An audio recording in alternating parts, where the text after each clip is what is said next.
Pozdrav drugari! Danas pravimo hranilicu za ptice, a od materijala sad ću vam pokazati šta će nam trebati.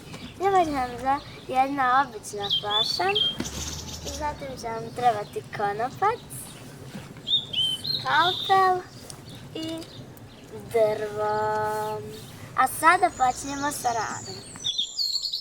Prvo što ćemo raditi jeste da ćemo uzeti skalpel i flašu običnu da možemo razrezati jednu rupu.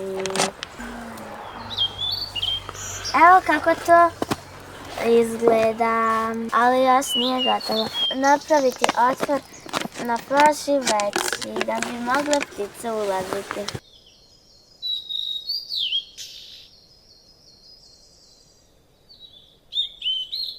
Ovo ovako izgleda za sad. Ćao ljudi, evo kako to izgleda. To smo upravo sada okačili, a ptice će doći da jedu. Nadam se da će biti zadovoljni i sretne. Ćao!